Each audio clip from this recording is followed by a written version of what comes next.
the prime minister, Netanyahu. People forget that his brother, Yoni Netanyahu, who was a national hero, was killed by a Palestinian in the raid on Entebbe. When he was young. And Netanyahu said it was like the heart was ripped out of his chest when he lost his older brother. And so fighting that hatred of the other, and being able to forgive, being able to get beyond that, to try to see the pain also of where that comes from. Now, unfortunately, a lot of people, or some people, are surprised or shocked at Hamza Yusuf. Look, Hamza Yusuf, to put it bluntly, we use the word Madkhali, right? We don't need to use the word Madkhali. Madkhali is a new word. But the concept of being a government scholar existed from the time of the Salaf. And Allah condemned in the Quran the rabbis, the monks, the priests for making themselves lords besides God. They were also government scholars who institutionalized religion for their own power, for their own benefits. They glorified themselves. They made themselves deities without deify themselves openly, but they made themselves lords or masters, obeyed unconditionally. They violated the religion of God, turned it upside down, put the permissible things into impermissibility, and they forbade the people from what Allah permitted, and they became arbab min dunillah, as the hadith says. The hadith has attributed to the Messenger of God. This man tells the Palestinians to suffer in silence. He's always crying like a Sufi, but he's not crying about the people of Palestine properly. He's not taking action. I really advise everyone to read Imam Zayd ibn Ali al-Shahid's letter to the government scholars of his time. The government scholars who are hoarding wealth, who are actually benefiting from the people, as Allah says in the Quran, the rabbis and the monks, they eat the wealth of the people unjustly. Do you think the Imams are exempt from this?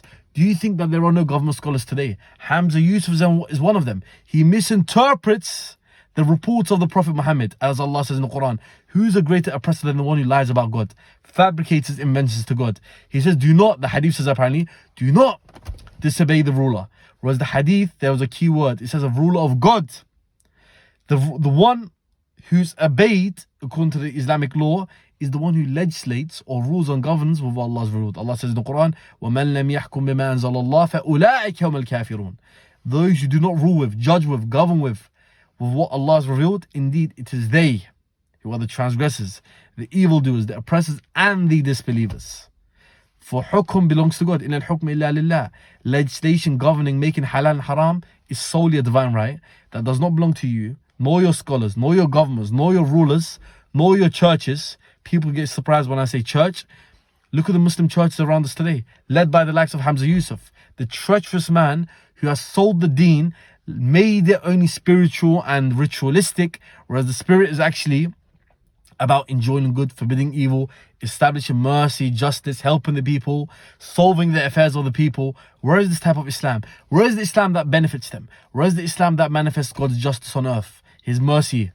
None. These are government scholars, treacherous people who use religion, fabricate religion, and misinterpret Quranic verses and hadiths of the Prophet for their own agenda. This is not Islam. This is a man-made Islam.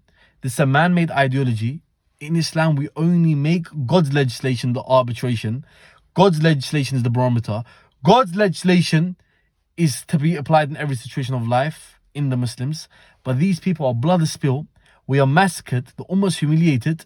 They're working with the enemy. They're shaking hands with the devil. They're living luxuriously, comfortably, lavishly, whereas the people are suffering, whereas the people are dying, whereas the people are crying. These government scholars, call them Madkhali, call them whatever you want, they are subservient to rulers, weak cowards who misuse religion for their own benefit.